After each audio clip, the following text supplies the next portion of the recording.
Bronny James has signed an NIL deal with Beats by Dre.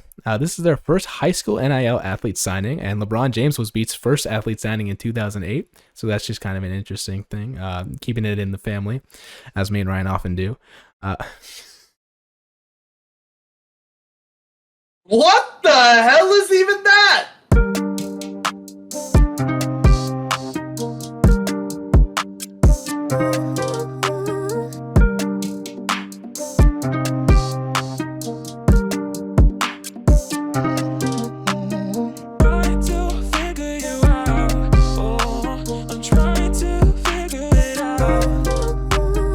Good morning, good afternoon, in our case, good evening. Welcome back to a very special rendition of the Bros and the Berg podcast. This is going to be a Bros minus the Berg, so just the Doyle brothers here. Thank God.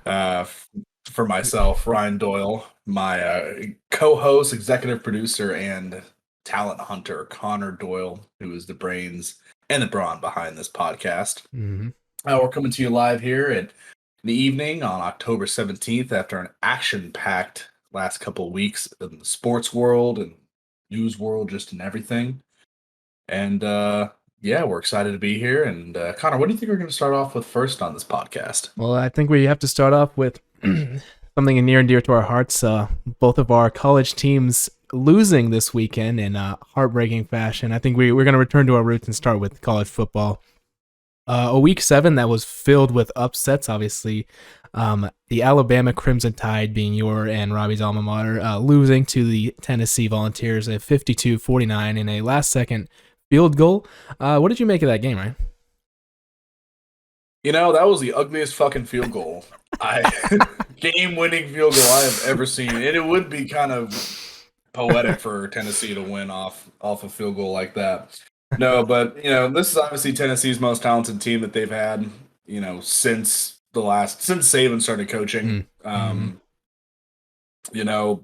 We were at the Oklahoma State game. Connor and I went home for the weekend with the family. We're at the Oklahoma State game, so I was having a live stream the Alabama game on my phone. So I watched OSU lose, and then I was watching all the shenanigans go down in the Alabama game. With not 100% Bryce Young, he played his heart out. Our defense is not what it used to be. Specifically, our secondary gave up, tons of big plays. Hyatt, their number one receiver, had 5 touchdowns on 6 catches. I mean, that's physically unacceptable and unheard of. And a Nick Saban defense, so we had 17 penalties called on us. Just a lot of combination of different things, and just Tennessee earned that win. Yeah. Right? So, we'll see how legit they are when they run into Georgia, as obviously this is one of the weaker Alabama teams that we've seen in the last few years. So unfortunate, but good game to the Volunteers. Of course. And all the props in the world. We posted him on our Instagram today, but all the props in the world to Hendon Hooker, the quarterback of the Tennessee Volunteers. He had over 450 yards, 5 touchdowns. I mean, like you said, obviously the secondary is a little lacking, but any quarterback that can do that against any sort of Alabama defense is definitely someone to earn a little praise. Absolutely. And going on to the next upset, as Ryan said, we were both at this game.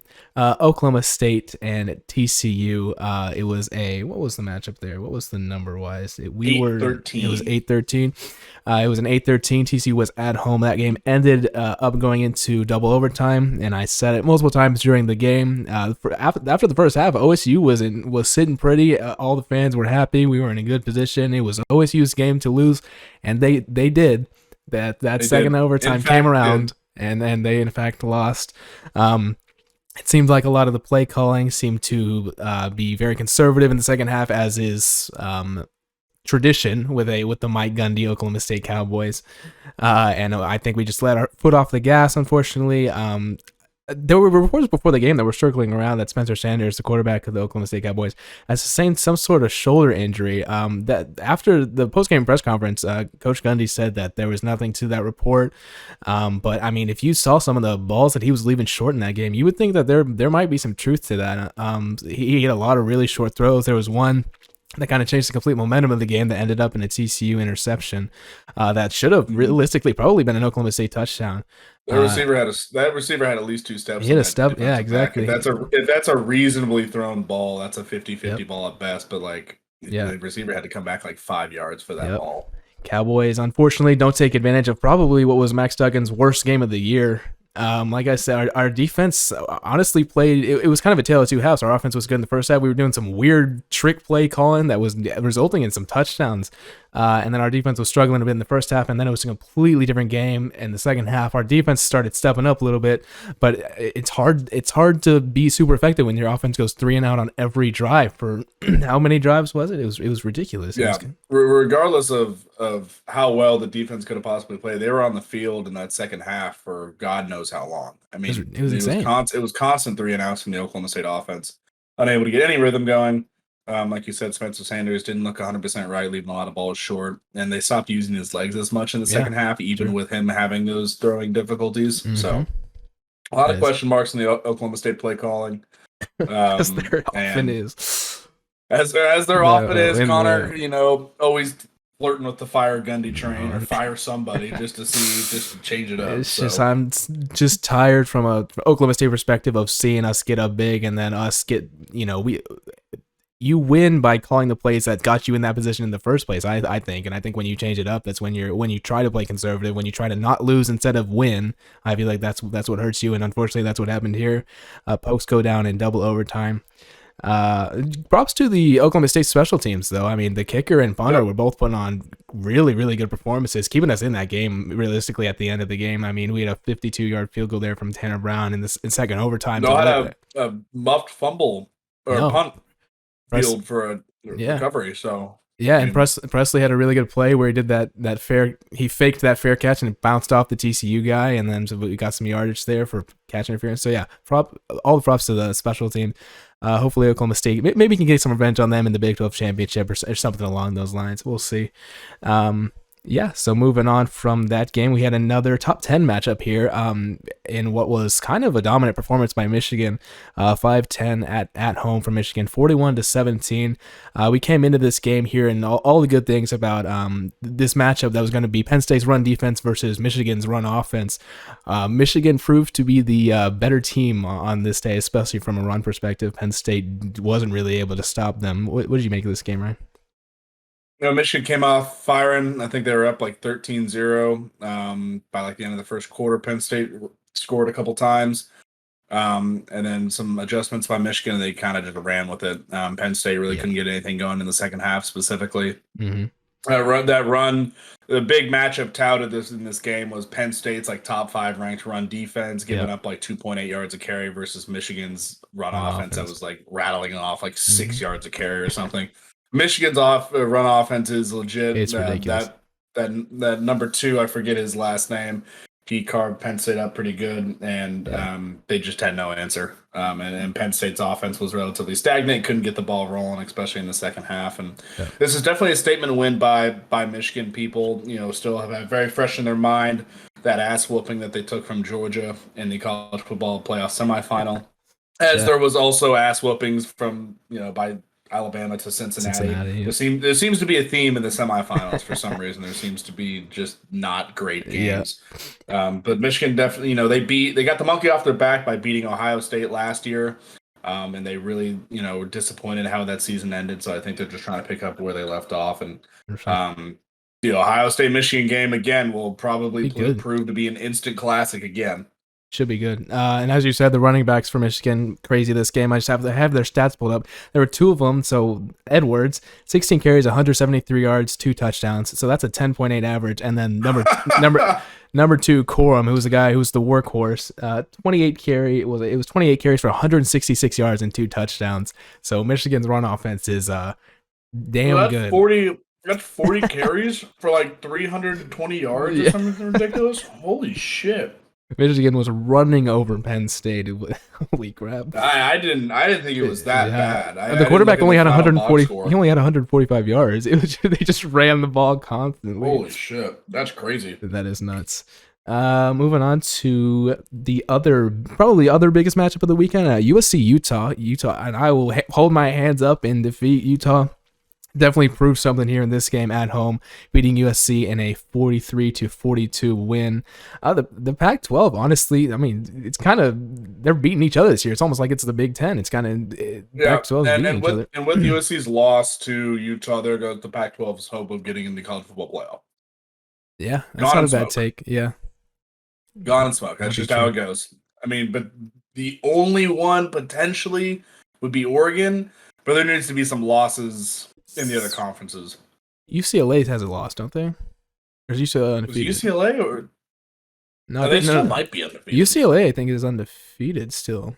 Well, I think Oregon still just ranks super high for some reason. Yeah, UCLA is undefeated. UCLA and Oregon play this week. So if UCLA beats Okay. Oregon, then Yeah, UCLA Oregon's UCLA still 9. there. They're a or Oregon's 10 and UCLA's 9. So Yeah, yeah, but there's if UCLA beats them, that's they got one more hope for the okay. CFP. So yeah, I mean that was a very very close game to the end all the way through. But yeah, Utah with 15 points in the fourth quarter to bring them ahead there at the very end. I don't know. I don't have much to say about this game. And Caleb Williams had an incredible game. I mean, so you should have to give all the props in the world to Utah. He had 381 yards, 5 touchdowns with 0 interceptions. I mean, that's a hard game to beat, and they ended up doing it. So, you know, all the OU fans love seeing USC suffer at this moment. Of course. And another top 25 matchup, one of the ones on our pick'em board, NC State and Syracuse. Syracuse with the win over NC State at home, 24-9. You had no faith in the Cuse. I had no faith in the Orange. I thought they just got their basketball numbers mixed up, and they got confused, jumping the gun for that season. But shout out Cuse 6-0. It's going to be interesting because they got Clemson this week. It's a big matchup in Death Valley, 5 versus 14. If someone had told me Syracuse would have been ranked in the top 15 this season, along with some of the other storylines. I mean, shit, Tulane is ranked. You just had James Madison, who is ranked. Illinois is in the top 20 when they haven't been ranked in damn near 10 years. Like TCU is in the top 10. They were projected to win like 6 games. I thought they were going to be terrible. So it's just been a really great season.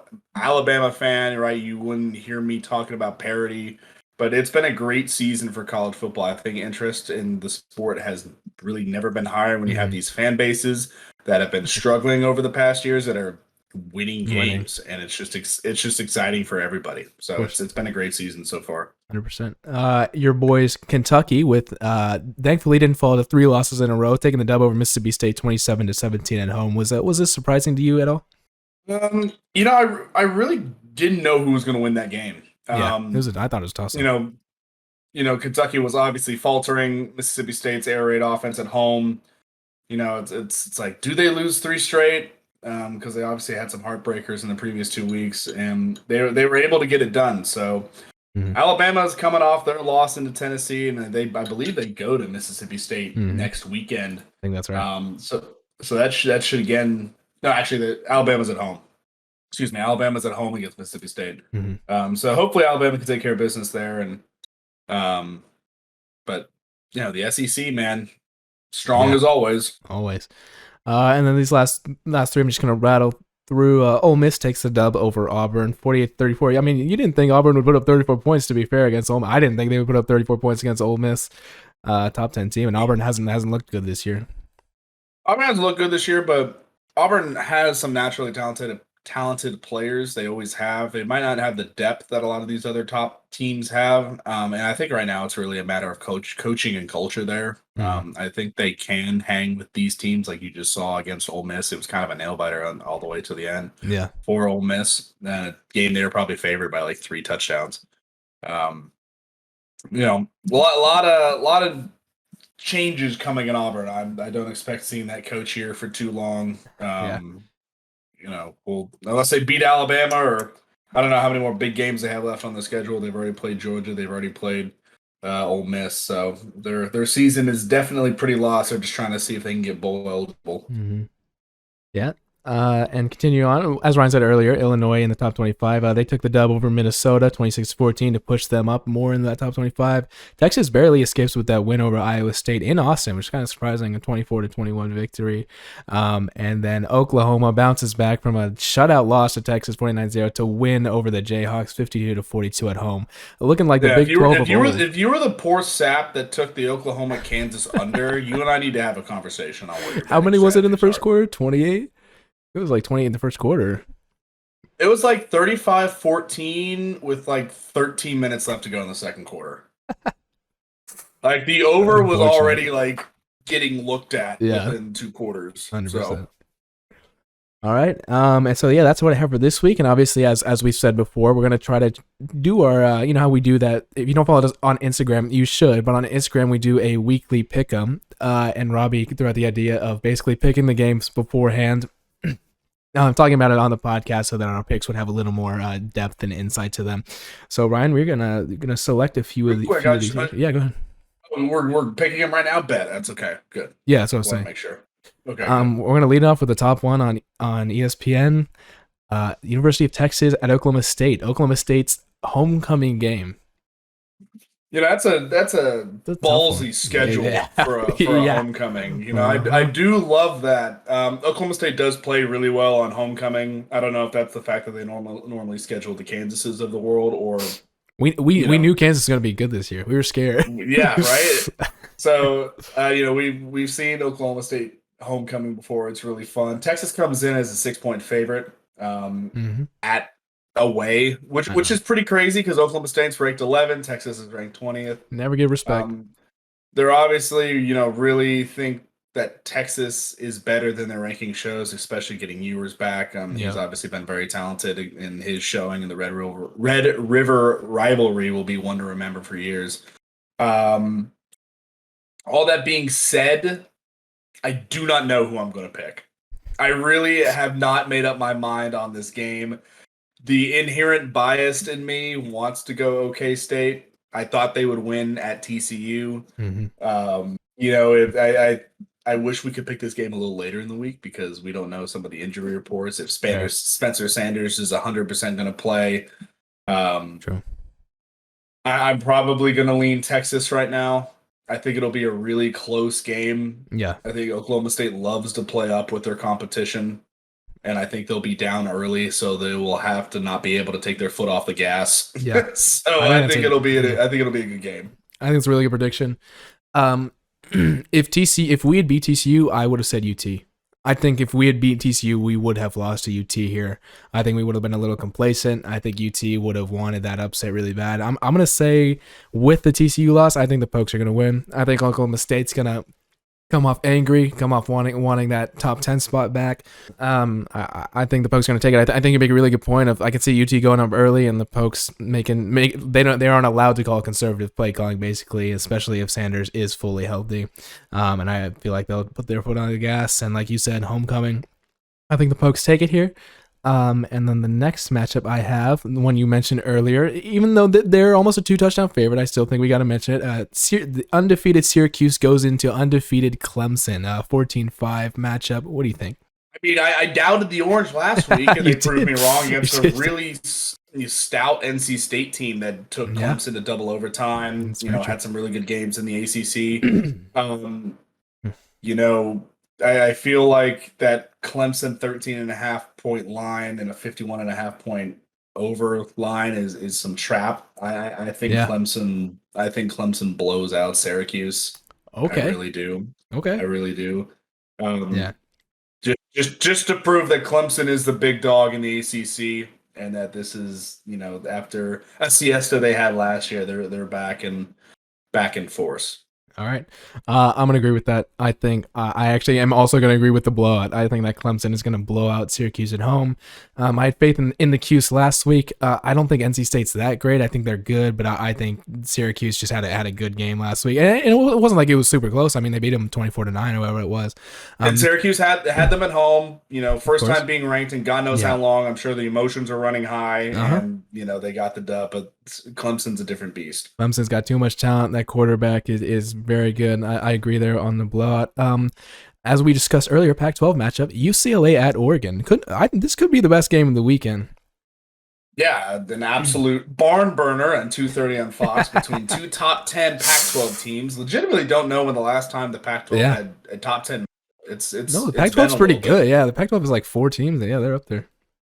This is an Oregon favored by 6. This is at Oregon, and the over/under for this game is a nice even 70.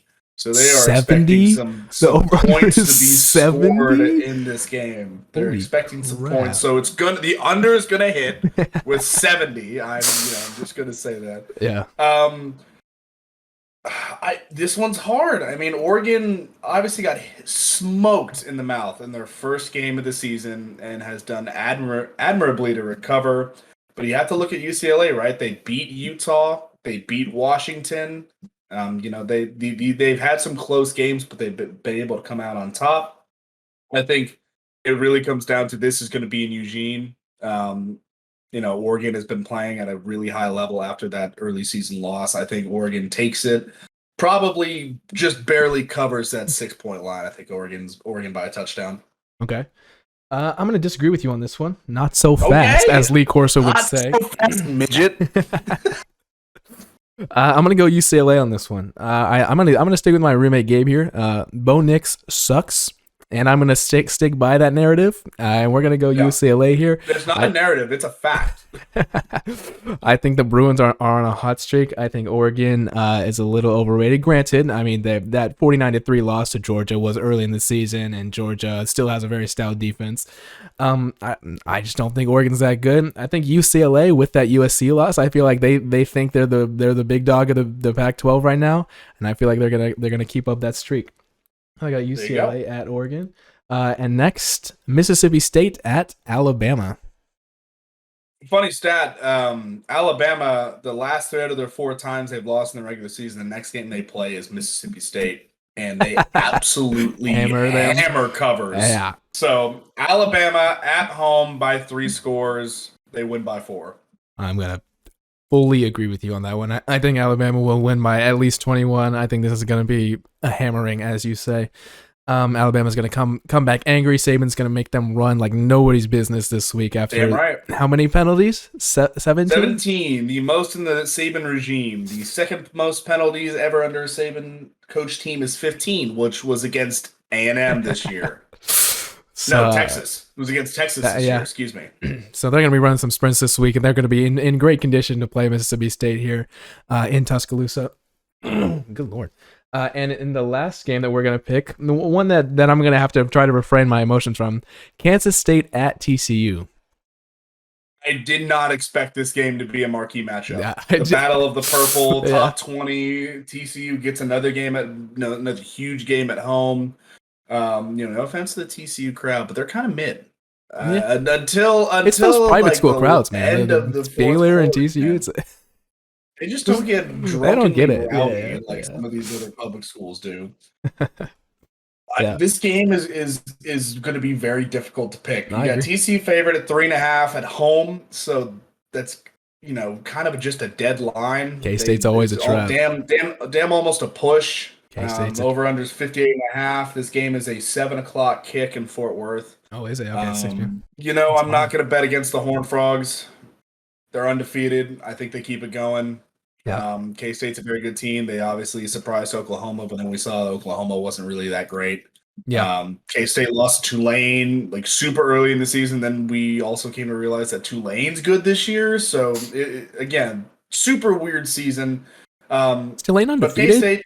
But K-State's beat Mizzou. They beat a bad Oklahoma team. They beat Tech. And they beat Iowa State 10-9. I think K-State's a skosh overrated. Mm-hmm. I think TCU proved themselves last week. I think TCU by a touchdown at home. Okay. Is Tulane undefeated? There's a decent chance they are. They beat Notre Dame, right? No, that was Marshall. Tulane beat someone big. I forgot Marshall beat Notre Dame. No, Tulane's 6-1. They beat UMass, Alcorn State, K-State, Southern Miss, Houston, ECU, and South Florida. It was Houston. That's what I was saying. Yeah, it was Houston. But yeah, back to the Kansas State TCU. I'm going to take Kansas State, and I know that that may be from a Pokes perspective that isn't happy about the Wow. loss last week. He's bitter. The one thing that I think TCU really struggled with, and something that we didn't utilize in the second half, whenever Spencer Sanders would take off and run, they were not very good at containing the quarterback. And K-State's strength right now is Martinez, who's their quarterback, is an elite rushing quarterback. I think in the country, not just the Big 12. He had three rushing touchdowns in one of his last few games. It might have been against Oklahoma. And I think when he gets out of the pocket and he starts taking off, I think TCU is not going to be able to keep up. I think that K-State's going to get some scores. I think that it's going to be a bit of a shootout. It's going to look like the Big 12 of old. It's going to look like the OU Kansas game a little bit. But yeah, I'm going to take K-State here at the Horned Frogs, and I think that's going to end any undefeated teams in the Big 12 right there.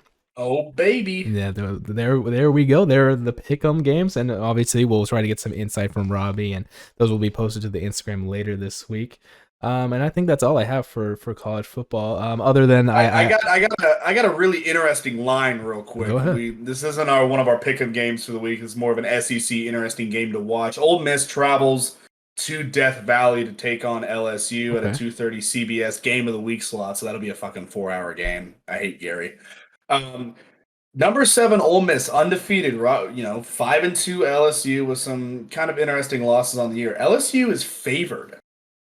What? Unranked LSU is favored by 1.5 in Death Valley. Well, so LSU really has been favored in like all but one of their games this year.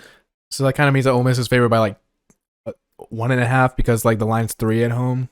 Yeah, LSU lost to Florida State at their opener, and then they got shellacked by Tennessee. Florida State played with Clemson this last week, so I don't think Florida State's that bad, actually. I think they're a little better than people give them credit for this year. They are, but people just love to clown Florida State because they're Florida State. But yeah, interesting line, 7 versus unranked, and the unranked is favored at home. So definitely a game that I think will be interesting to watch. See how Lane airs it out against the Tigers down in Death Valley. This last headline I have on college football, something that's near and dear to you, Ryan. Obviously, with the loss to Tennessee, Tennessee stormed the field, took down the goalposts, and Tennessee has a rule, or I don't know if it's NCAA or who the SEC. It's the SEC. Okay, the SEC has a rule that whenever you get fined whenever you storm the field, then when the goalpost comes down. So it was $100,000 was the fine that the SEC slapped on Tennessee, and there was a fan that decided to start a GoFundMe page to raise money for this fine, and it was like the first night, and it was already at like $35,000 out of the $100,000. Does that just scream Tennessee to you? Well, I mean, like, to be honest, Connor, you could probably find 30,000 Tennessee fans that would be willing to write $100,000 check just for that win. Yeah, I mean, that's fair. It's a magical weekend in Knoxville for sure. Very funny. So we are gonna move on from college football, and we are gonna go to, if you aren't aware, the MLB is currently underway with the playoffs right now. The wildcard round is almost completely done. There's only one series that is currently happening, and that is the Guardians and the New York Yankees that are tied at 2 games apiece. Fuck the Yankees. The Guardians playing really, really good baseball. I mean, obviously that Yankees team did they hit 100 wins, or they were, if they didn't, they were close to 100 wins. And I think this is just baseball, man. I mean, the wins of the regular season matter less and less and less, it seems like, when the playoffs come around. And I think this playoffs is proving it. So as it stands right now, the Houston Astros swept the Seattle Mariners. I know you're sad. I know you wish it was the other way around. Yeah. And the game 3 actually tied the postseason record for most amount of innings in a game. That game went to 18 innings before the game concluded. It was a 1-0 18 innings. Let's be clear on that. Do you remember you watched a 6-hour 0-0 baseball game? Yeah, you need a medal. Yeah, the alleged stat was there have been 4 postseason baseball games that have all gone to 18 innings, and every single one of those games was decided by a solo home run, and the game ended 1-0. So, that's crazy. The 4 times, that's insane. God said no more. In the 18th inning, that's where he draws the line. Exactly. So the Houston takes it in the AL. They will be facing the winner of the Yankees and Guardians series, and it was 2 upsets actually in the NL. Excuse me, I wasn't thinking. Sorry, I also said wild card earlier. This is a divisional round. Excuse me. So the two upsets in the NL. The Phillies take it over the Braves 3-1. Wow, I did not see that happen. The NL East the entire year was, the Mets at the All-Star break, I think were like 10 games up on the Braves. Braves came roaring back, took it by literally a game, or like they took it by the tiebreaker because they swept the Mets at the end of the season series. And then the Phillies said, fuck y'all. And now are the NLCS playing who no one expected to be there. Also, the Padres beating the most expensive team in baseball. Again, fuck the Dodgers just because they spend $500 million a year on their players. But yeah, the Dodgers won 111 games in the regular season. They were 111-51. The bona fide best team in baseball. And they lose to their younger brothers to the South and just kind of get embarrassed. I think in the last 10 seasons, the Dodgers playoff record is like 1-10 or some shit like that. Jeez. And they have, spent the most money in baseball. And it's, again, goes to show, even without a salary cap, and people dish on baseball all the time for not having a salary cap. And they say you don't see as much parity, but like, apparently it doesn't matter.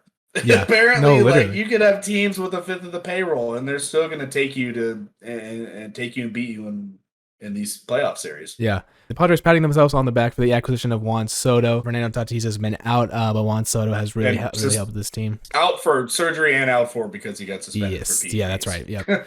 That is correct. So yeah, as it stands in the NL, the 6th and the 5th seed are going to the NL finals with the Phillies and the Padres set to face off there to see who will be in the World Series. And the AL, the 1st seed, and the AL, the Astros will be facing either the 3rd or the 2nd seed in the Guardians or the Yankees. So it's kind of a tale of two divisions: the upsets and the top of the. If you had these potential 4 teams in your championship series, I got a bridge to sell you. Let's just go with that. Absolutely. So yeah, that is what the MLB playoffs look like currently. And we're going to talk about the NFL now. The NFL with baby. Let's talk about it because we're Cowboys fans. What did you think of the Cowboys performance against the Philadelphia Eagles last night? Unfortunately, I was traveling when the game kicked off. I was on an airplane, so I landed, I want to say midway through the second quarter, and it was already like 17-0, and I was like, holy shit. Oh, God. I said, Cooper Rush has got 2 picks. I'm like, the Eagles are real. And then I saw that we rattled off 17 straight points, and I'm just, don't give me hope. Don't do this type of shit. It's a classic cowboy maneuver just to flirt with me a little bit on that. So, I'm glad to kind of put into perspective, Dak is going to be the quarterback. Cooper Rush did not play well. Nope. The Eagles, I think, got enough game film on him. He does not have a super strong arm, and I think the Eagles kind of took advantage of that. I think the Cowboys played well for playing with their backup quarterback. They obviously are showing some fight, being down 20-0 in a divisional game and being able to storm back and at least make it interesting in the 4th. It was an absolute backbreaker with the Eagles took up half the 4th quarter with their decisive touchdown winning drive that kind of just put the final nail in the coffin. But it'll be good to have Dak back next week. Yeah, I think if you'd asked any Cowboys fan before the season started that if they would have been 4-2 after 6 weeks and Dak had played like half a game, ecstatic. Yeah, ecstatic. But it's amazing that we're 3rd in the NL East in the NFC East. Giants. The Giants are playing. The Giants being 5-1, man, and they beat some good teams. Yeah, they have. They really have. Speaking of the Giants with, as you mentioned, a good team. Giants took a 24-20 victory over the Baltimore Ravens. I agree. I don't know where this Giants team is coming from. Daniel Jones is playing really well. People constantly saying that he's been overhated ever since he came into the league. And obviously Saquon Barkley with his first healthy season in like 2 seasons, and he's playing just where he was before all the injuries. Saquon is showing that when he's healthy, he can play. The Giants receiving core, and they're doing this with an abysmal receiving core. Legitimately might be the worst in the league. It's really bad. It's outside of Saquon, it's the worst in the league. The Bears Darnell Mooney is the only person on that Darnell team. Mooney's decent. But And I would way have Daniel Jones over Justin Fields. Fields. Yeah, fair point. Yeah, the Giants are playing all props in the world to them. A team that's in the trenches, honestly, and needs probably just to blow it up. The Green Bay Packers losing 27-10 at Lambeau to the Jets. 4-2 Jets. The New York teams are 9-3. What are Jets. What is happening to football? North American football has just gone fucking nuts this year. Joe Flacco. I saw a graphic. It was so funny. It was 2 weeks ago. No, literally, Joe. It was like passing yards leader, and he was 5 on the list. So it was like Joe Flacco is balling, or he was balling. You got the Bills and the Chiefs that are playing great football. Gave us another instant classic on Sunday. You know, I'm sure we'll see those two teams in the playoffs potentially play each other again. 100%. Packers are 3-3. Ravens are 3-3. Just lost to the Giants. Yeah. You got the Dolphins that started off hot. Now they're 3-3. Quarterback issues, quarterback issues. You have who else is like just really struggling right now? A team you thought would be a lot better, the Broncos. They've looked horrible. Russ has been terrible. He's cooking. The Bengals are 3-3. Bengals are 3-3. Well, we're talking all about the Jags. The Rams are 3-3. About the Chargers. The Jags are 2-4. The Chargers are 3-2. Potentially could go to 3-3 if they lose to the Broncos. Bucks are 3-3. Yeah. Bucks are 3-3. Rams are 3-3. The Vikings are 5-1. The Vikings are balling. Yeah, what's happening? What's going on? I don't know. This is weird. It's super exciting, and this is why we love football. It's also like the same thing in fantasy football. I swear, like the guys that are supposed to be good are ass. It's like really bad. Yo, shout out Cam Akers for apparently being done in LA. Appreciate. Yeah, we'll get to that. We'll get third round pick on you, bum. So yeah, as Ryan says, I mean, he mentioned the parity year in college football. It's just as much in effect in professional football in the NFL. It's really entertaining. And unfortunately, our co-host Robbie isn't here to talk about it. The Panthers going to 1-5 on the season. So yeah, the Panthers are not in the best spot. Geno Smith's ball and Seattle's 3-3. So yeah. There are some interesting records in the NFL right now, and I'm sure as the season goes on, it'll continue to get more interesting. I mean, hell, the Falcons beat the 49ers. What is going on? Falcons can't figure out how to tank. They're not doing it right. Guys, you want to lose the game. Yeah. They somehow can't. They were like, tank for Bryce, tank for Bijan. It's like, no, I can't figure it out. No, I saw something that was like tanking for Victor, like the NBA. All the NFL teams are just tanking for him. Dude, the NBA is going to this year. There's going to be 5 teams that maybe win 15 games. It's going to be gross. Well, maybe not as bad because there's a lottery system unlike the NFL, but yeah, it's going to be pretty bad. Yeah. So we're going into more of the NFL headlines for this week. One that I wish Robbie was here to listen to because I know it's going to make you guys have a little bit of a rant. Dan Snyder, the focus of this is from Bleacher Report. Dan Snyder reportedly believes he has enough dirt on other NFL owners and Roger Goodell to blow up the league. Snyder has allegedly said privately, "The NFL can't F with me." The Commanders denied this report's allegations. What do we make of this, Ryan? Can we get rid of the team as a whole? Can we just get it out? Can we just get rid of the Commanders? Yeah. Dude, he's such a scumbag. Yeah. I don't know why he's allowed to still have a team. I know there's a whole laundry list of stuff that has to happen for an owner to like get kicked out and lose his team. But it's a voting process. It's like all the owners don't have to vote. Yeah. But if Snyder hasn't gotten it, God knows who will. Besides like someone being like on record like super racist, literally, like some of these NBA owners have been. Robert Sarver. So yeah, shout out him, I guess. No, don't shout out him. So, I don't know, man. Guys, it's not a good look. It's not a good look. I'm sure Robbie would have the same reaction, be like, why is he still in the league? It's just, it seems a little ridiculous at this point, I guess. But like the report says, Commanders denied the report's allegations. So what if the Commanders going to be like, the owner? He's a piece of shit. That's right.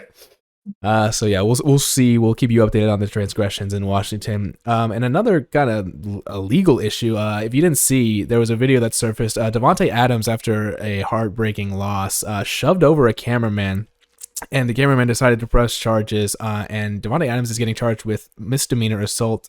Currently, the NFL is unlikely to discipline Devontae until his legal process concludes. He'll continue being available for games until then.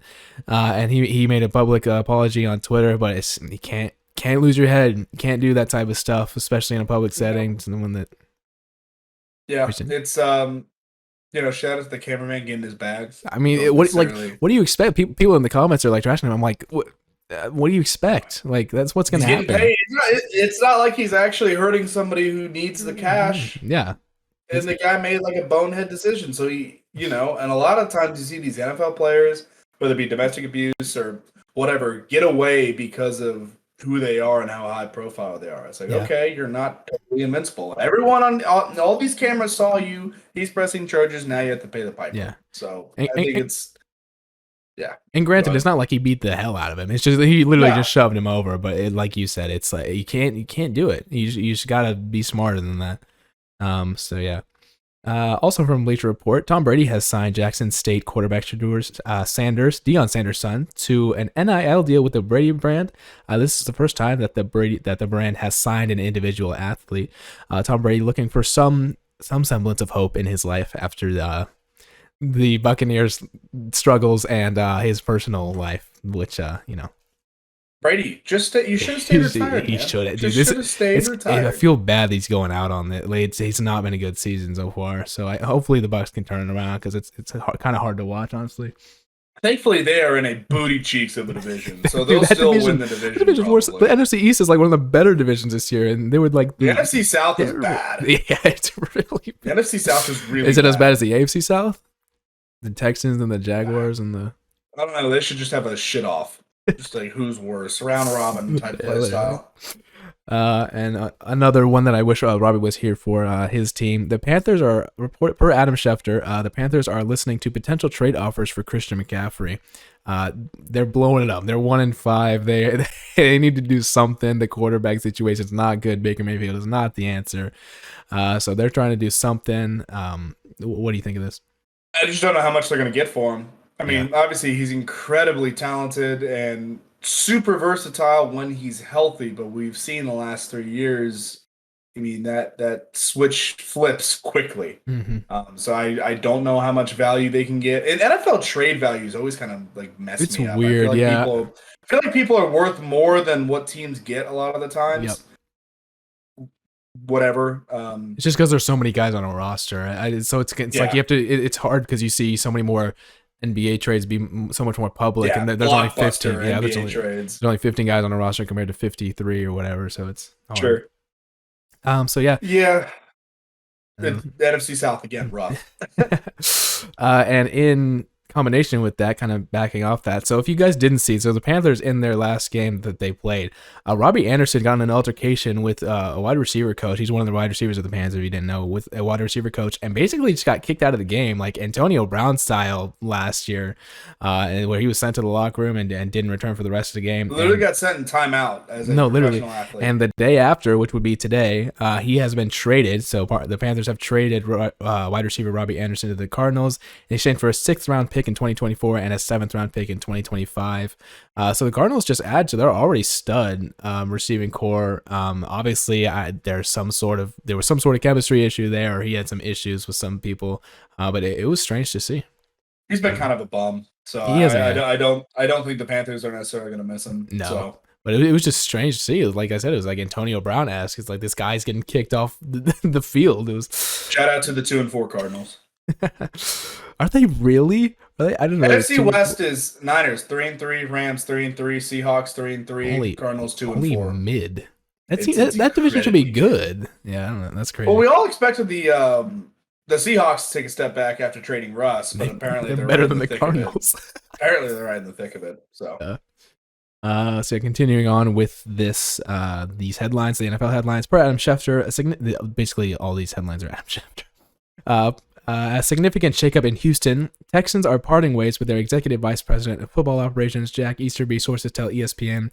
Houston hired Easterby in 2019, and he had a major voice in the organization.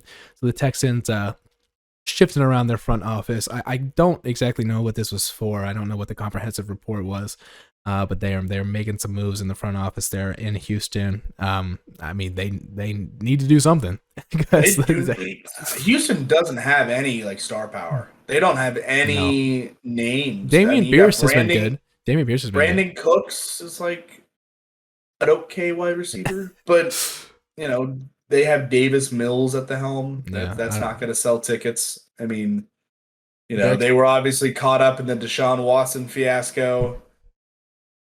Try to cleanse themselves from that. So it's been a rough few seasons down in Houston. So yeah, moving on from that. Unfortunately, in this past game, Kenny Pickett, this was his second career start. Unfortunately, he sustained a concussion. Obviously, the NFL is cracking down on concussions, and Mitch Trubisky came in the game, and that's never good. So yeah. What do you mean they beat the Bucks? They beat the Bucks, and the Steelers are terrible. They are, yeah. They are pretty bad. I think they would be better because they have Najee. They have a pretty their decent offense receiving is talented. core. Yeah, their offense is really talented. Offensive line is ass. It's just the offensive line and the QB are ass this year.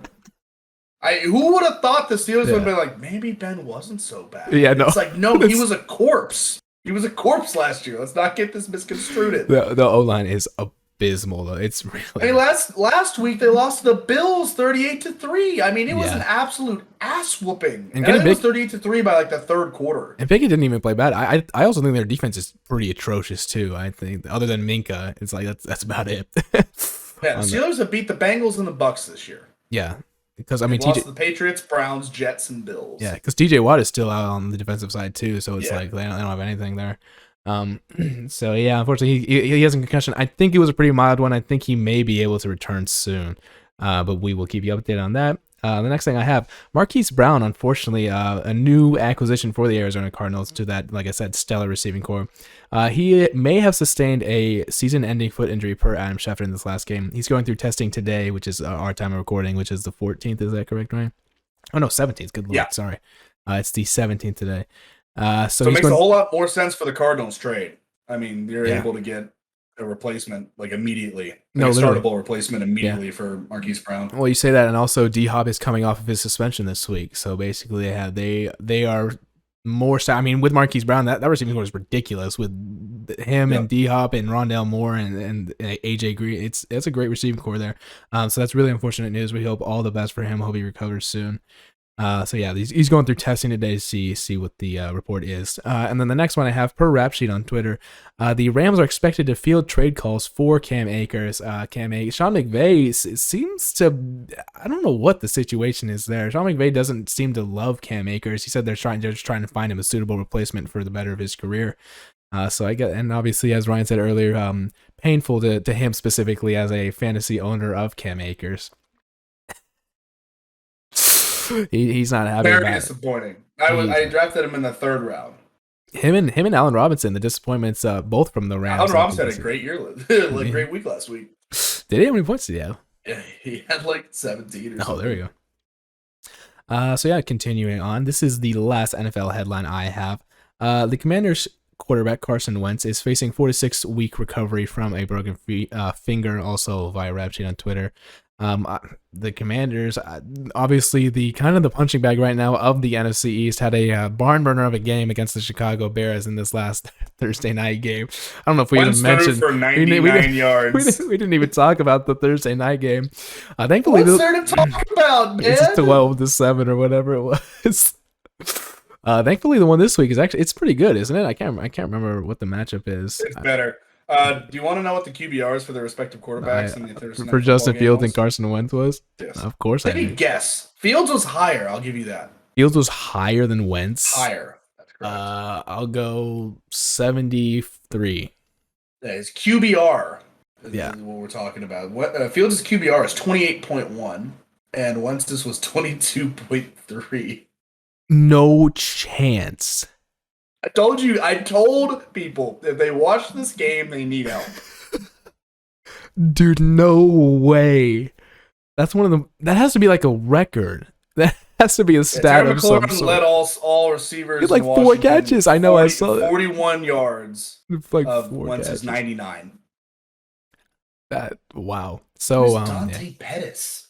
So This is some bums. we say that the Thursday night game is supposed to be better, but it's also the 2-4 Cardinals against the 2-4 Saints. So I don't know if it is going to be any better. God. Obviously, we think the Cardinals should be better, and if Jameis comes back, which I don't know what his update is, it should be better. But that game might be just as bad as some of the other Just ones. don't watch Thursday Night Football. Yeah, just don't. Just hang out with your girlfriend. You know, don't watch football 5 out of the 7 nights a week. You think people who listen to Our us have listeners don't girlfriends? have girlfriends now. what are we talking about? Sorry, man. I forgot our target audience. So yeah, we're going to move into the NBA now. Our other favorite topic. Obviously, Best month of the year for sports, October. baby. It's It's starting chock tomorrow. full. Starting tomorrow.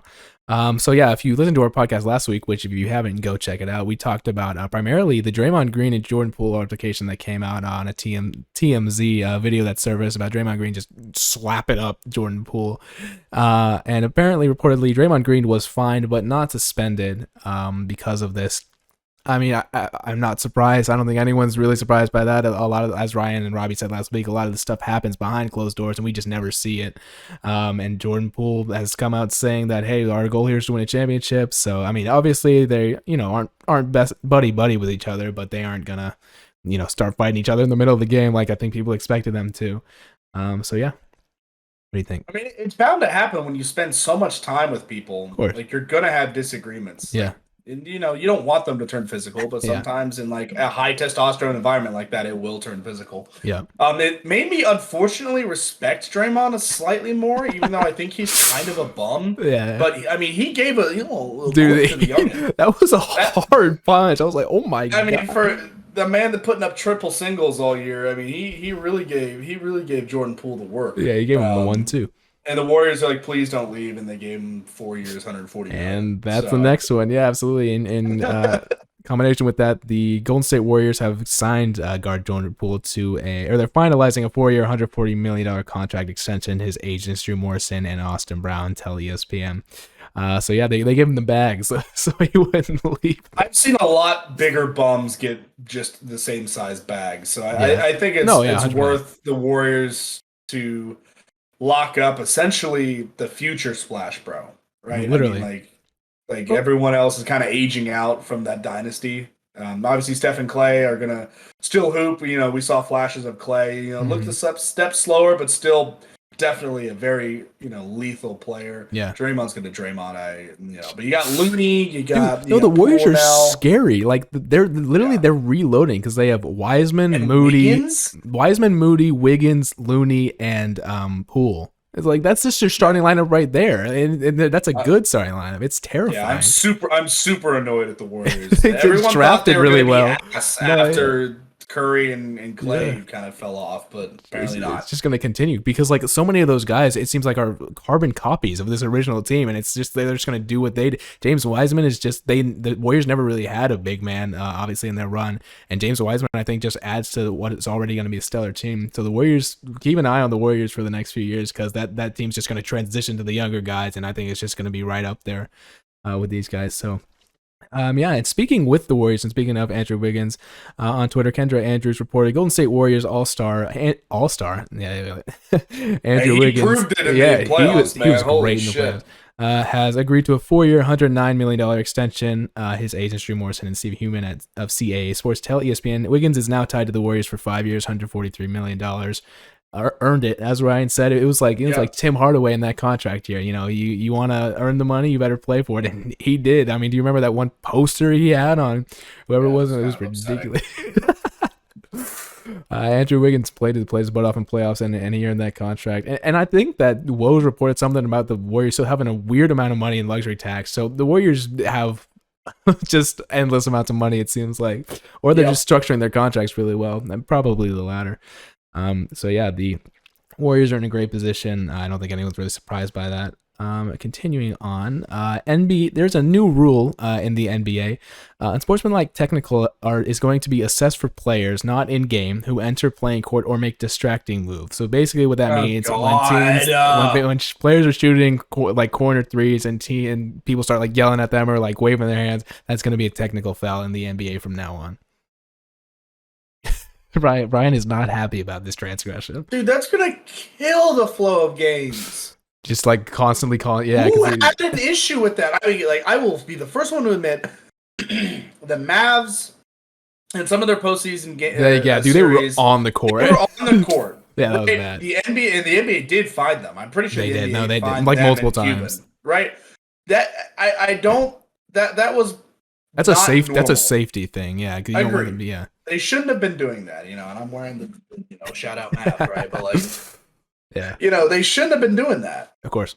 But this is a little too far. I mean, this really just gets into the affecting the flow of the game, and then there's going to be what deserves a tech and what doesn't, because that seems really like gray area. There's going to be people that do some shit, and then is it like a whole bench tech? Is it an individual person? Because if you're telling me you're going to kick like a star out of the game, yeah, that's true. That's for a good point. accidentally being on the court. That's going to kill the NBA. People are going to be super pissed about that. Yeah. Obviously, I feel like this season is going to be an implementation and experimentation of this rule to see what it is. But yeah, that is just a new rule that has been reported for the NBA. We'll see how it ends how many 3-pointers do you think Ben Simmons is going to have this year? I just wanted to get that in there. I'm going to say, oh, God. Be careful. More than 10. I think he's going to have more than 10 3-pointers this year. What do you think? I think more than 5, less than 8. I think right in that sweet spot. All right, there we go. There's our prediction. There it is. I'll put them on a pick'em board. So instead of one of the games, it's going to be Ben Simmons 3s. Ben Simmons 3s. Robbie's going to pick 0 because he thinks he's a bum. And unfortunately for the LeVar Ball, the Hornets have waived LiAngelo Ball, so the trio Ball brothers are no longer in the NBA. The Hornets had signed him for a period of time. Apparently, he has not proved himself among the team. I'm shocked. That came report from Shams, not Woj. So, like you said, Woj is falling off. Woj is falling off. Light. Real quick, like we said, eve of the NBA starting. We got 2 games tomorrow night. Want to pick them real quick? Well, can you remind me of what they are? Sure. We got Philly and Boston. Okay. Excellent game. This one is in... The hell is this game? This one is in TD Garden. Okay. Boston favored by 2 points.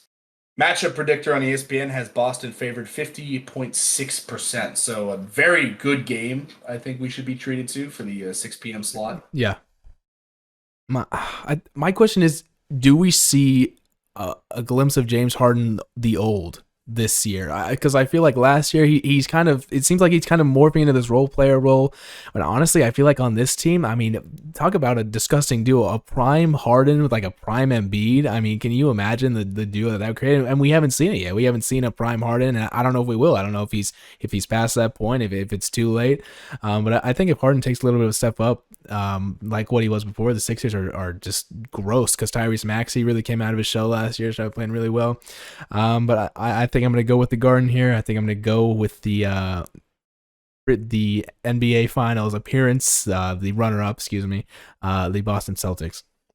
Probably have to agree with that. And interesting you mentioned the Harden taking the step up. You and I have talked about off podcast the impact of some of the rule changes that has 100%. Really affected Harden's game. Mm-hmm. And, just seeing a drastic drop-off in his ability to get to the free throw line, which, affects everything. Thank God, though. Yeah, right. Thank God for that those rule changes. It's affected everything from his points per game to his ability just to dominate, the flow of games. And, if he needs to get to the line, his team needs 2 points or to get somebody in foul trouble, he could do it. Yeah. Right.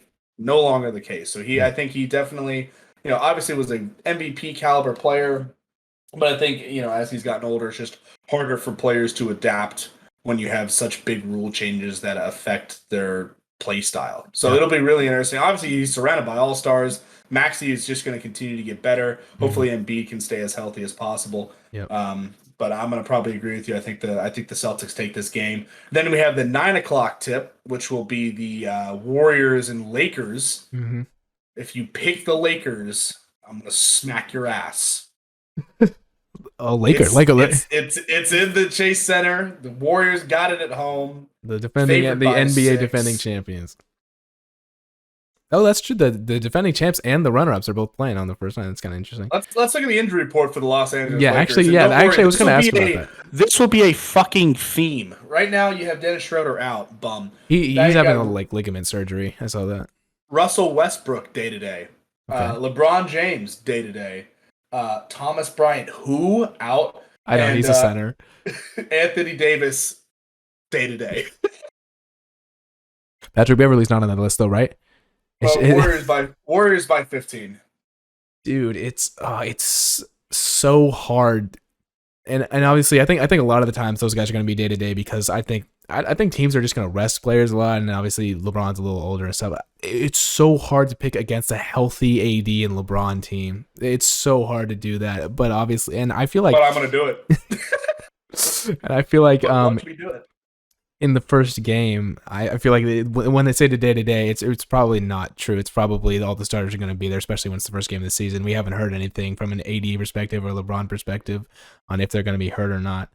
God, that's a hard. I think that's honestly a hard game to pick. I think that's hard. I'm gonna go with you though. I'm gonna go with the Warriors. I think the Warriors are just a better regular season team than the Lakers are. But like I said, I think it's hard to pick against a healthy LeBron and AD, and we'll see this season. I mean, LeBron averaged 30 points a game, and if AD can stay on the court more, the Lakers are by no means out of the Western Conference. I mean, even as stacked as the Western Conference has become with the Pelicans just getting better and the Timberwolves just getting better, I think that the Lakers can definitely be kind of in the middle of that and definitely be in the conversation. So I think those are both really, really interesting games, and I think we'll get a lot of questions answered tomorrow night just on the premiere. So yeah, I think that's all we have.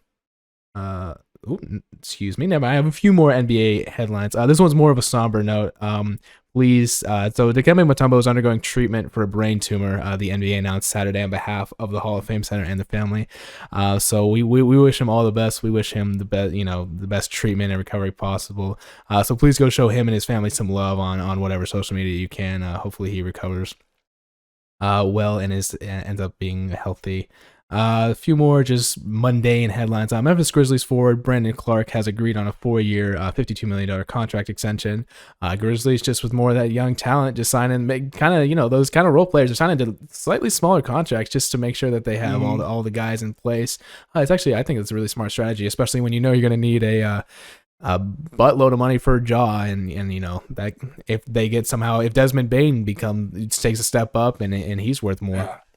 I mean, excuse me, these contracts from the young Grizzlies players are showing me that this team is scary, because a lot of these guys in today's NBA market can attract bigger contracts due to their age and due to how well they play together. Yep. This Grizzlies team is just, they play super well together for a team that's so young. Yep. Right. And being able to lock these guys up just as they all hit their prime at the same time, it's going to be really scary. Yeah.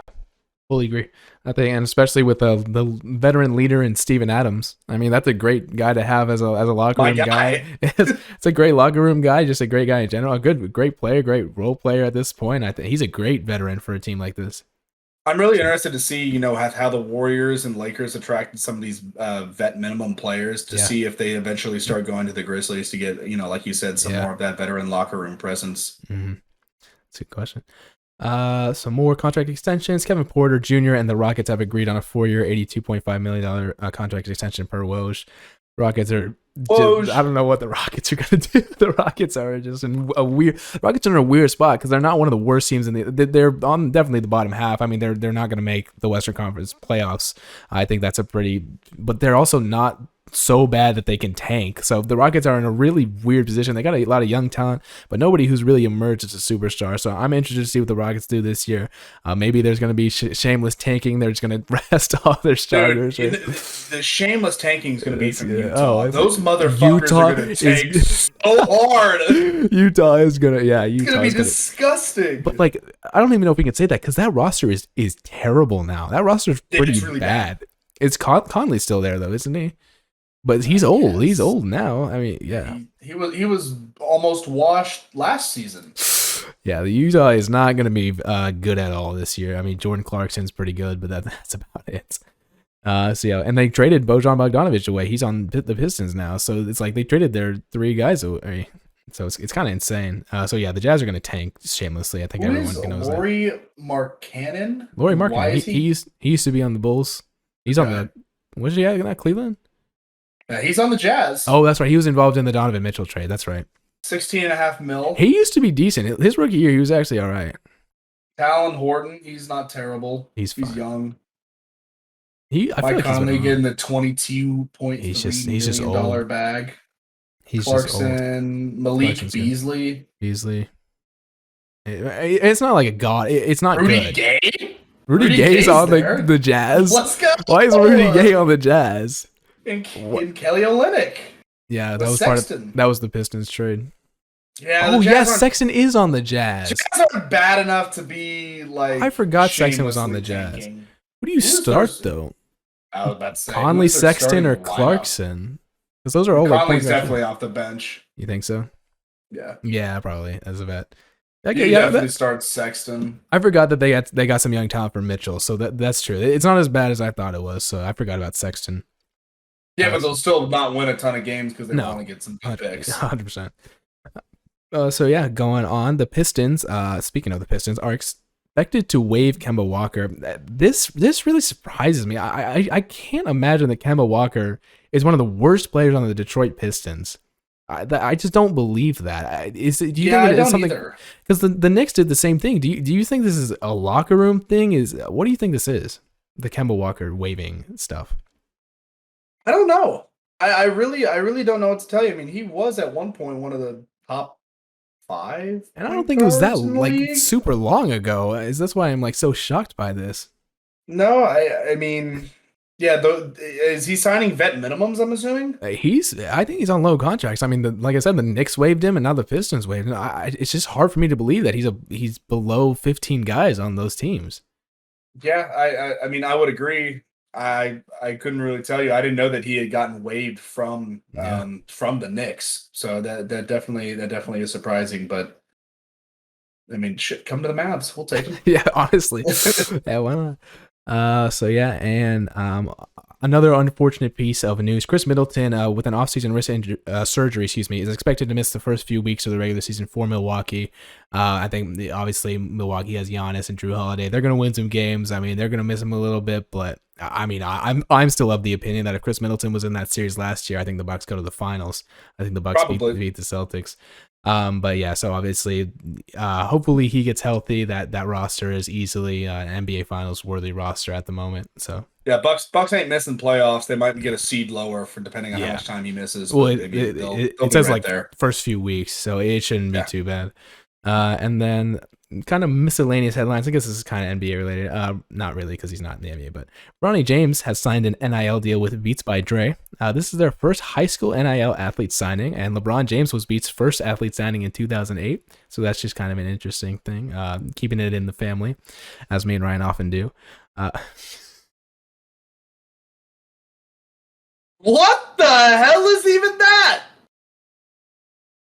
Out of left field at 9:30 p.m. I'm just sitting here, can't wait to go to work in about an hour and a half, and this man drops that. We've had a great podcast. It's almost been family friendly.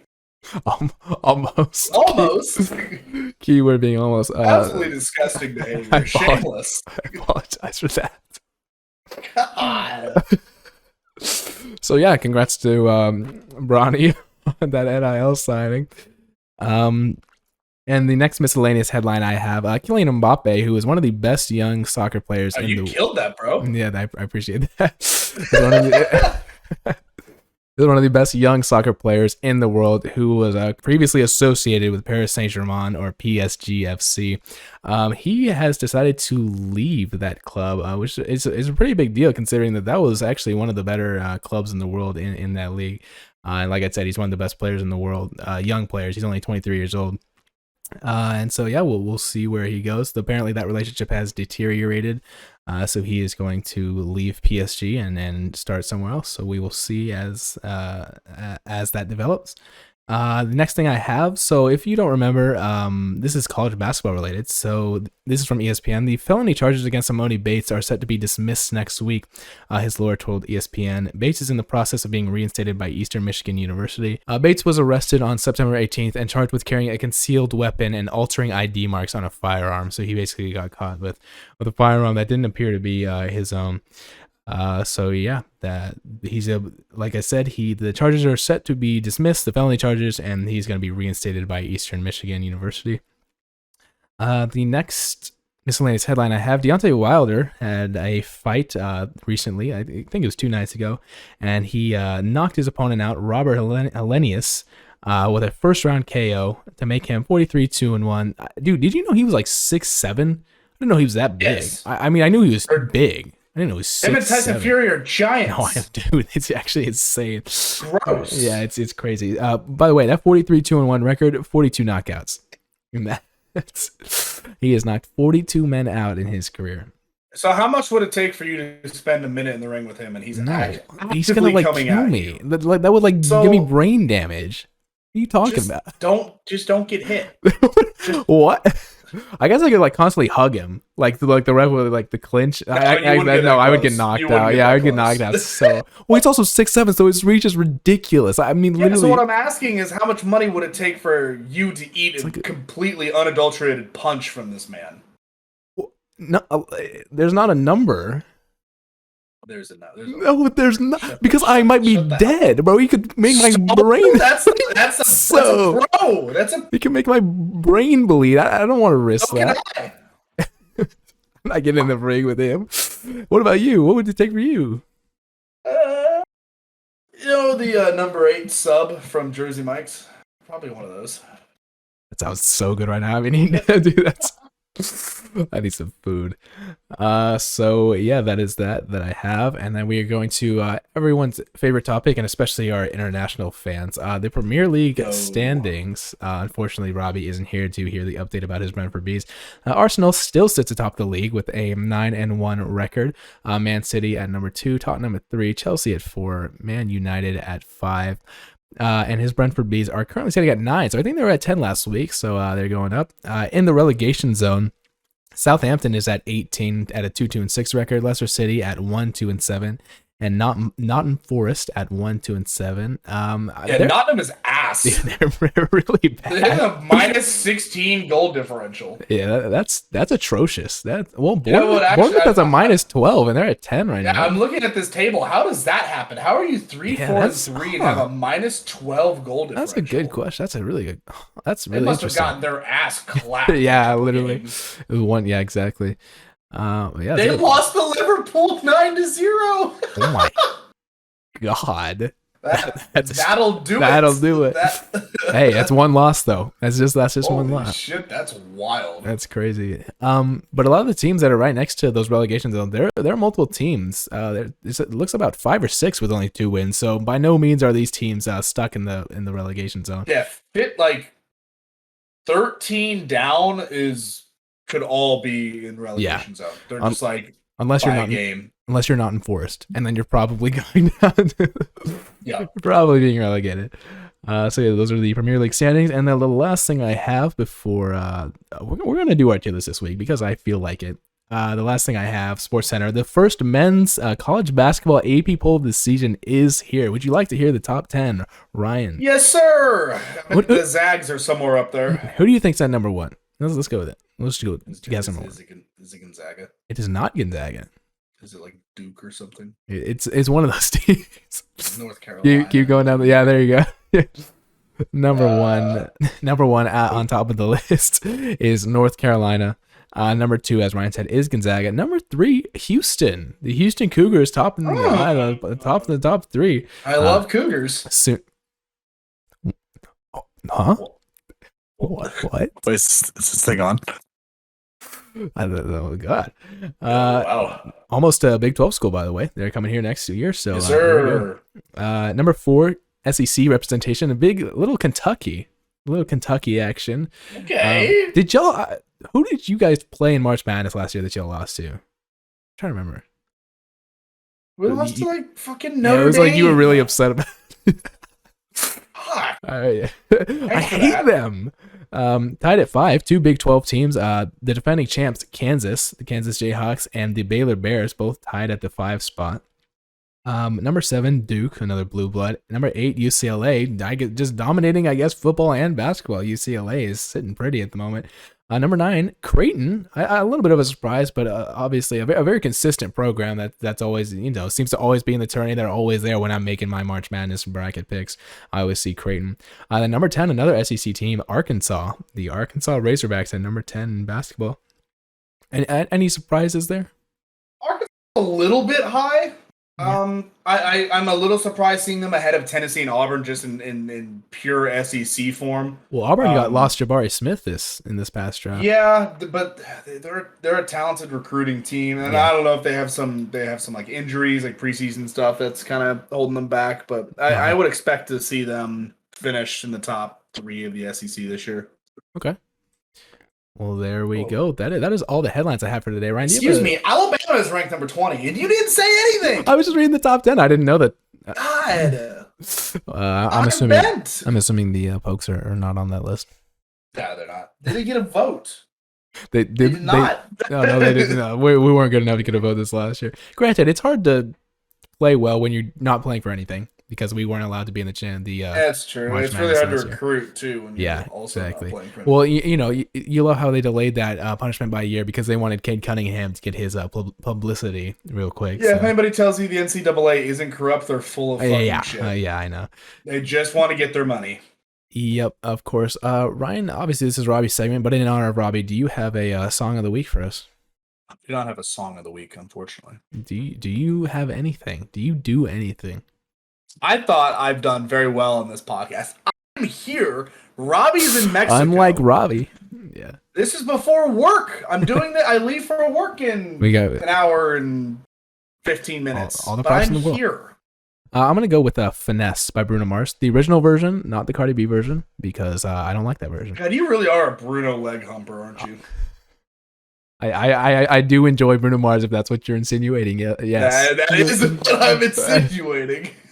So we're gonna do, just because we didn't do the one last week, and I think we can bust through this one pretty quick. We're gonna do the tier list. So Ryan, that's the one I sent before. This tier list is movie franchises. So basically, movies that have had franchises that have had a series of movies. We're gonna rank them in terms of what we think of the franchise overall. And with the cat on the screen, we're going to start. I can't say that I've seen all of these movies.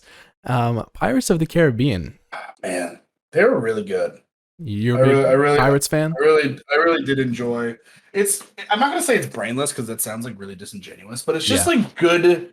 It's good entertainment. Johnny Depp is obviously hysterical. Yeah. It's probably A tier.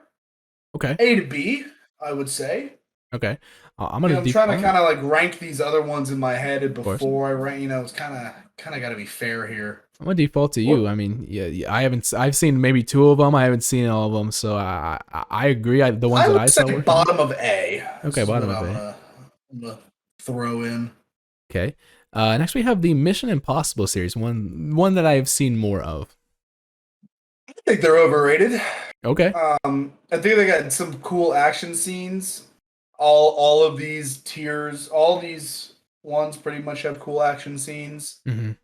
I'm not like Tom Cruise didn't really do it for me. Not a Tom Cruise guy.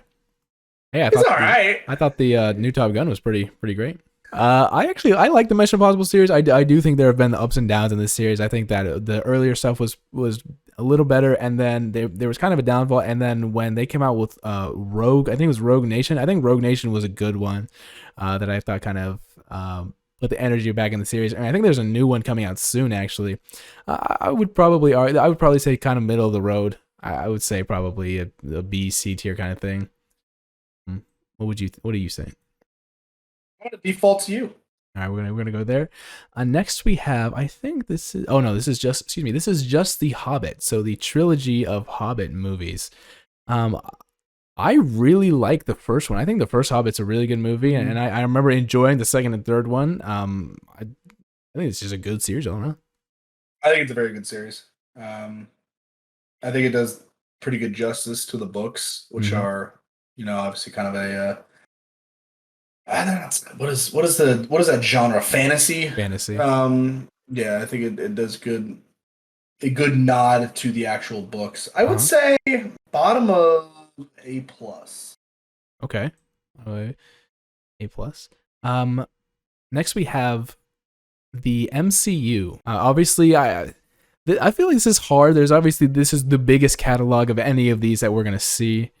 Um, this is a harder one. I feel like because there's so many good ones, but there are a lot of kind of middle of the road ones, and there are a few bad ones. So I feel like, and I think that Marvel has made the highest highs and kind of the Yep. lowest lows. So I feel like you could put it in a number of spots here. It's hard because there there are some. Thor: The Dark World is ass. Yeah, it's like you talk about quality over quantity, Of course. but Avengers, the MCU as a whole, there has never been anything like it Yeah, in terms of just scope of course. of work and the money that has been put into it, and we're going on decades. Like, we're on our second decade now of these kind of movies and the intertwining and everything. I think it's disingenuous to not put it in S tier. Okay. I really do. Yeah, like you said, there are some movies that don't live up to the MCU as a whole. But there are some really amazing cinematic experiences Of course. throughout the MCU. All right. I think that is a very fair argument. You've shifted my opinion of it with your Oh, silver go! tongue, my man. I was pontificating over here, and Connor liked it. Hey yo. And next we have What? a personal favorite, kind of something that Ryan and I grew up on, the Harry Potter series, and I would argue that in how much I love the books, I think that the movies kind of went 8 for 8. I'm not gonna lie, I think that this is Wow, yeah. that is crazy. I will say that the Chamber of Secrets, which is the second Harry Potter, is my least favorite one, and I still enjoy it. And I think that, and I mean, if you go off the critic reviews too, I mean, the lowest one is like 78% on Rotten Tomatoes. I feel like it's kind of hard to argue against the facts and the people opinion. It's really interesting seeing how they um, film each movie differently, Mm. right? Like in the first one, and they do like a documentary on this that I've seen. It's very like director The driven. Well, it's that because, but they're kids. They're like Yeah, 10 to they're like 11 11. years Yeah, yeah, old. And it was like they were talking about how it was so impossible to get like a shot where all three of the shitheads were yeah, doing what they exactly. wanted. So they had a, if you rewatch it, like they'll have a camera on each individual child Yep, because they never I knew saw which that. one was going to get the right proper shot. Mm. And so eventually they start becoming better actors, and you start really seeing that into the third in the beginning of the fourth movie, and then you have like the tone shift, right? And I think Mm. it is really understated how well the directors Yeah, and the writing teams of these movies did with the tone shift into when PG Voldemort PG returns. 13 and yeah, Yes, and then they hit puberty and maturity, and just like, man, when they hit puberty, shit hits the fan. yeah. Essentially, is kind of how it's depicted. You I thought think it they was do a bad wonderful before. job of that. Yeah. No, I agree. I agree. I think this is an easy S tier. What do you think? I would probably have to agree. I'm gonna throw that one in S here. Now, I don't know if I've seen any of these movies, and I don't know if you have either. Transformers. Oh yeah, Bumblebee. Optimus Prime. It is absolutely brainless action. Yeah. There might be a plot. Like all I know is Maybe. it's Decepticons, Optimus Prime getting absolutely Just swifty with it. just fun, I guess. It's probably a bottom of B, top of C tier kind of movie. Uh, it's you might switch through it and you're like, oh, that's Megan Fox. I'll watch this for 15 minutes. Oh, there's an explosion, and then you're like, well, I'm gonna go get a sandwich. Yeah. So I think that's a great way to describe it. I think that's thank awesome. you. So yeah, we'll put it kind of in that area, kind of the mid area. Next we have Indiana Jones, a favorite of our fathers. Yeah, it's a little bit of an older Oh, series, yep. right? This is, classic Harrison Ford. Some movies that he wishes he was more well known for, Yeah, compared to his Star Wars roles. Um, he was great in excuse them me, too. he was great. I think they're very good. I think he's just a very special actor. Draws a lot of people Yeah. into these movies. I think he's perfectly suited for this role. I would say top of B, bottom of A, and part of that is because I just haven't seen them in such a long time. Yeah, it's been a while. I would need a refresher from like the Crystal Skull and then some of the other ones. But there's some of that classic '80s nostalgia movies. And one that with this next series, one with a great start, but kind of a, excuse my French here, kind of a piss poor finish from what I hear. I haven't seen it. Jurassic Park. I heard that the newest Jurassic World movie was not good, and there are a few other series in here that we'll get to that kind of follow that same structure.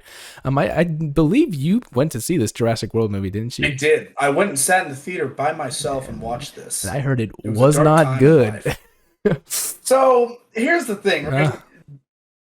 The first original '80s, I think it was the '80s, Jurassic Park movie was groundbreaking, phenomenal. Special effects of the time was outstanding. I think that movie on its own easily goes in S tier from the the storytelling, the how well they were able to put that story to film. The other ones were like, it's a continuation of a very similar story. It's just dragons. The plot doesn't go anywhere.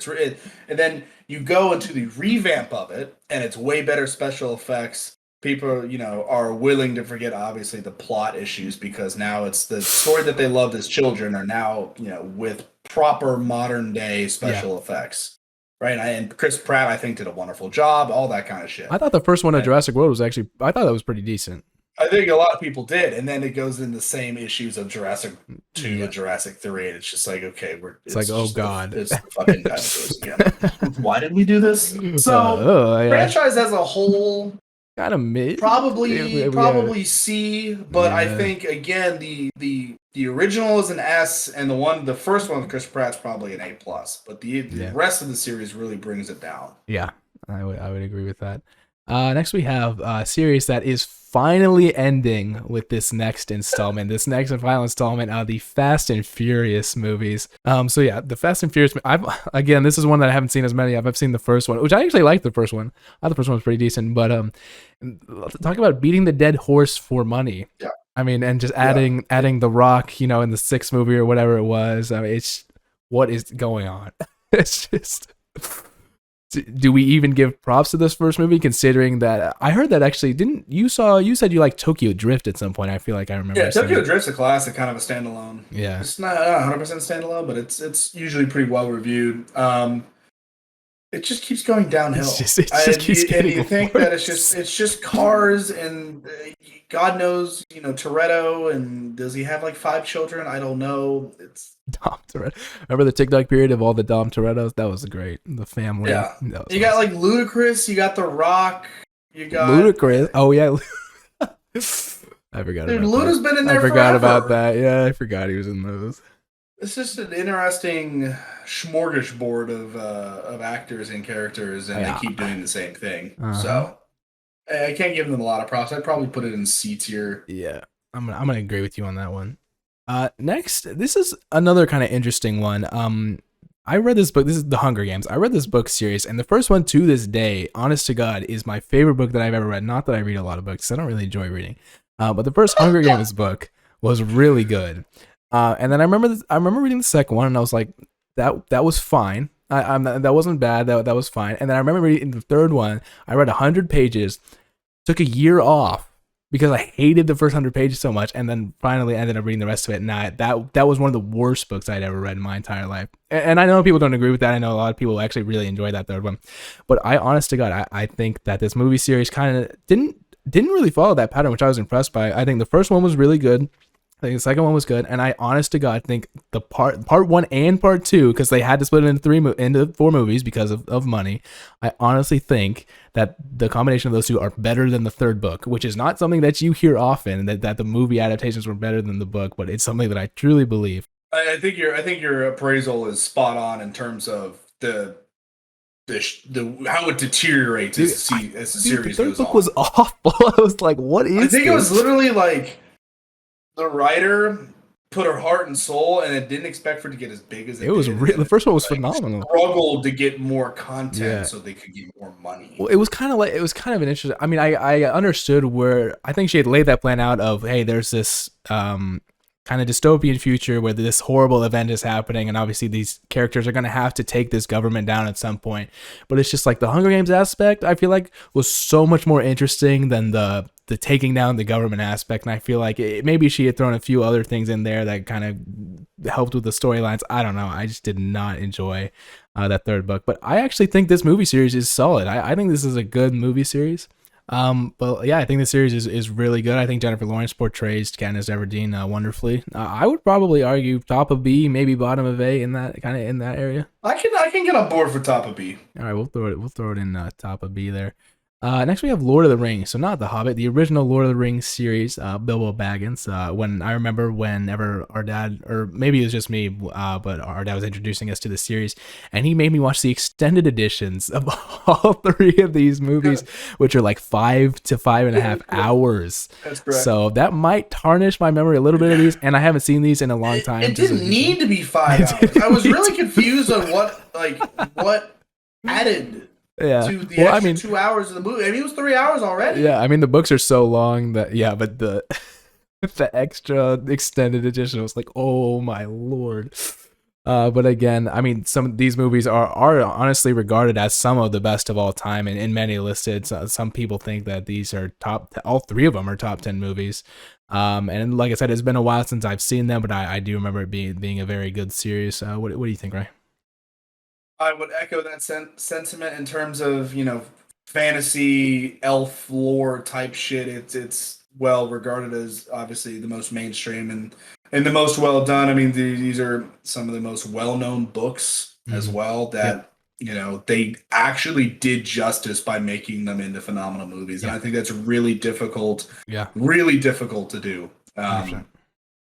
So I'm sure, back when these movies were first being released, there was a ton of apprehension from the fans of the books that they were just going to not do the movies justice, which thankfully they did. I would say they're top of A, bottom of A plus, potentially, maybe fully A plus. Great storytelling, obviously tons of source material to pull from. I think they casted really well. I think Bilbo, and Sam are just such, lovable characters and all that kind of stuff. And, you got so many quotable moments from the little fuck, the Smeagol or whatever his name is. Oh, yeah, Gollum. So. Smeagol. Yeah. So moving on to this next one.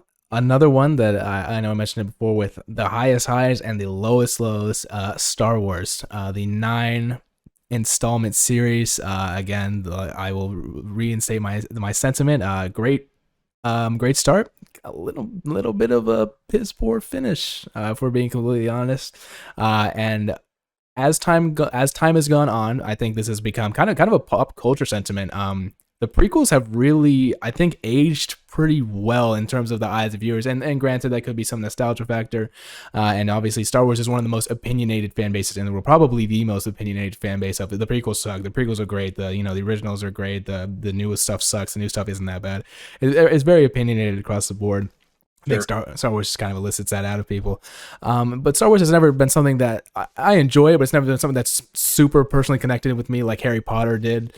I think from an objective perspective, it's kind of, I think, kind of middle of the road, because like obviously the first three, the original 4, 5, and 6, New Hope, Empire Strikes Back, and Return of the Jedi, I think are great. I think that is an objective thing. I think that those movies are really great, and that trilogy is probably one of the best trilogies ever.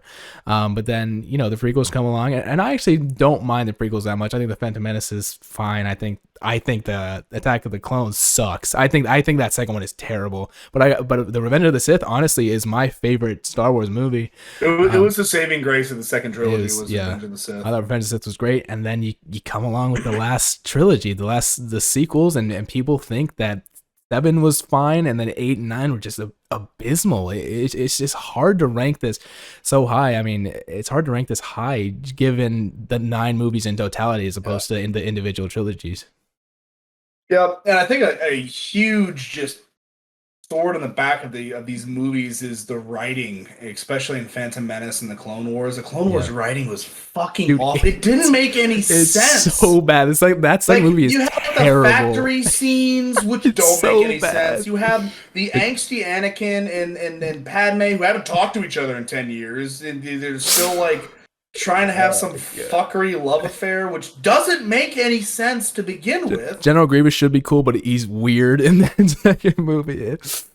Hello there. I mean, it gives us some great one-liners. That is fun. That is like that. You know, Revenge of the Sith. You got some great, fighting scenes. You finally get to see Yoda, in action. Dude, he gives Palpatine the work. Yeah, absolute smoke. Mace Windu, Samuel L. Jackson goes out to a good character. We wouldn't have moment. even had to have any of the other movies if Samuel L. Jackson could just do his thing and Anakin would stop being a little bitch. Yeah, no, honestly, he beat up Palpatine. He was beating him. I was like, we kind of expected that. Yeah. Mace Windu is supposed to be one of the strongest duelists or the lightsaber wielders of all time. So that was kind of expected. And then Anakin, effed it up. Had to do it. Had to slide. But I echo your sentiment, and it's the third trilogy is just like they follow the same like yeah, I know what you're saying.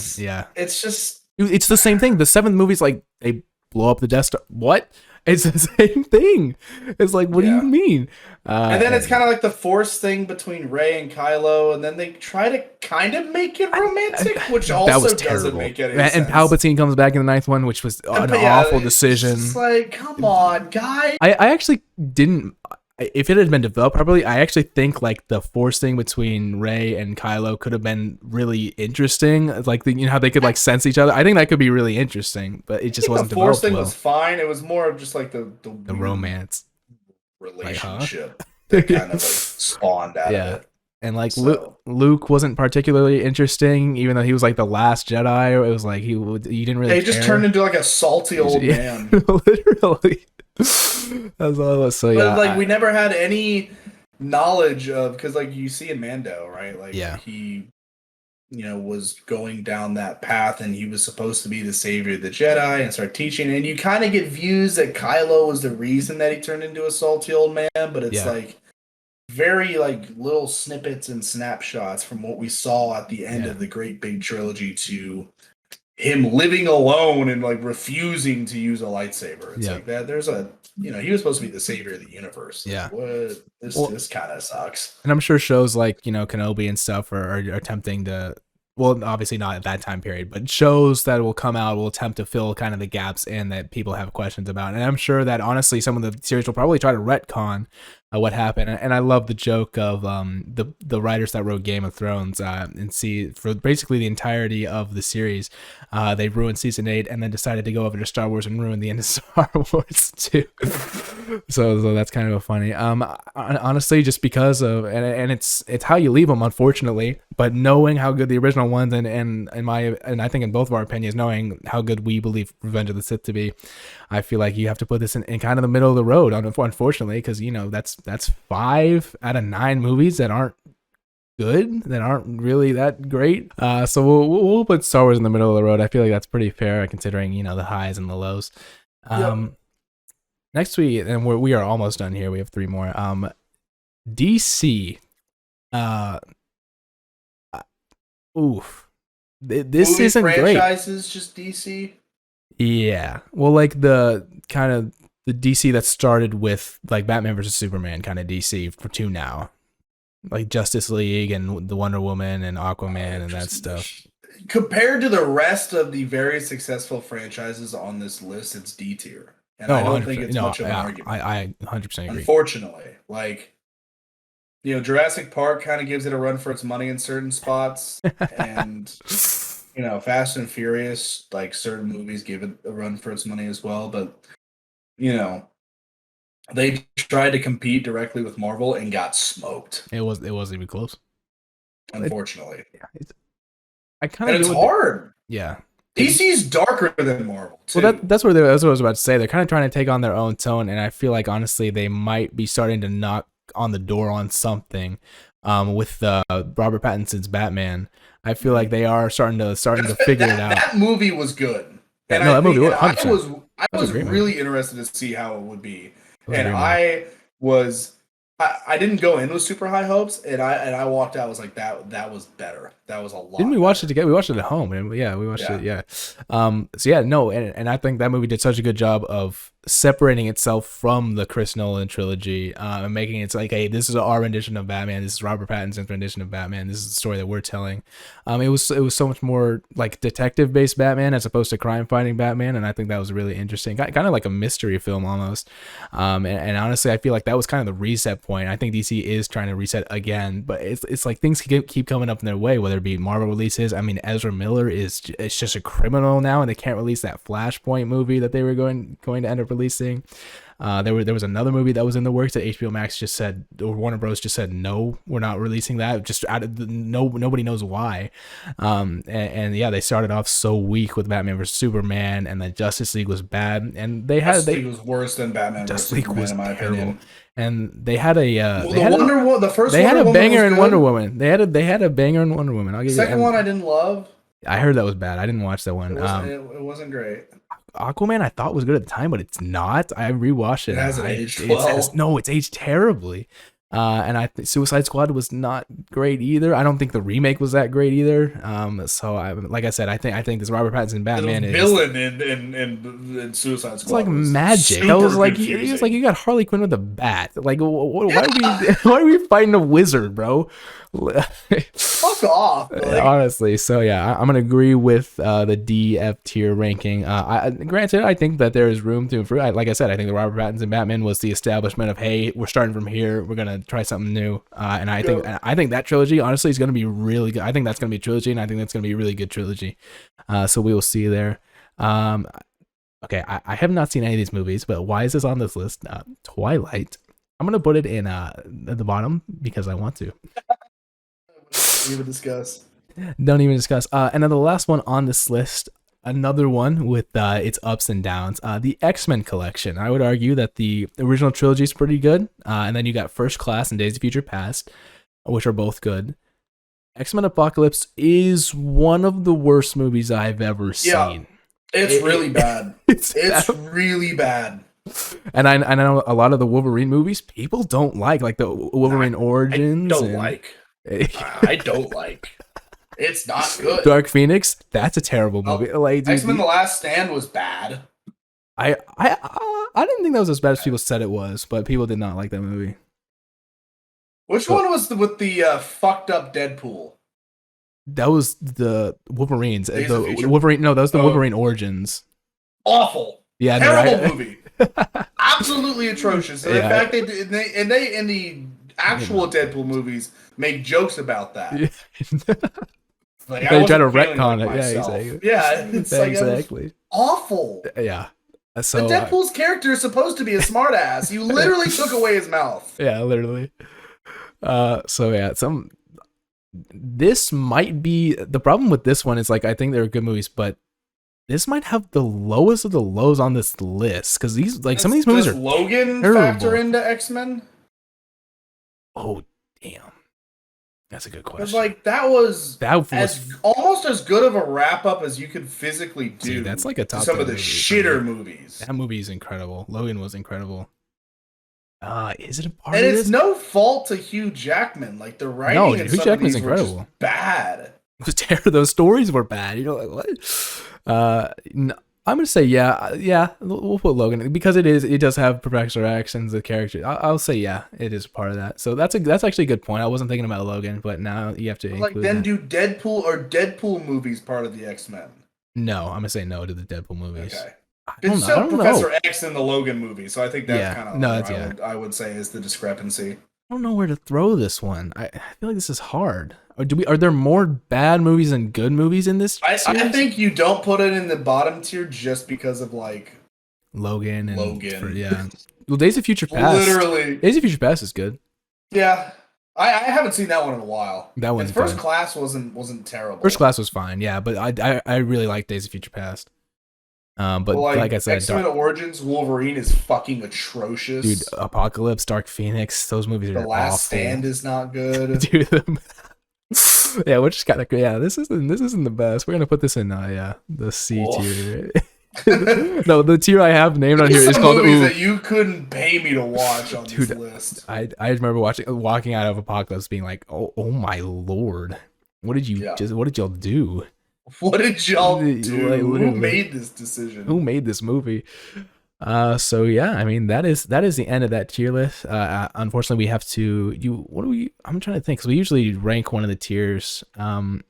Oh, do we want to rank the top one, or actually, I feel like this is the one with the most. This one might be the most difficult. Let's do so in the B tier area. It's Hunger Games, Mission Impossible, Jurassic Park, and Star Wars. Oh So shit! out of those series, what do we think is the top? Let's see: Star Wars, Jurassic Park, Hunger Games, and what was the other one? Mission Impossible. Mission Impossible. I would probably do Star Wars, Agree with that. Jurassic Park, Hunger Games, Mission Impossible. Probably. Do you think Jurassic Park over Hunger Games?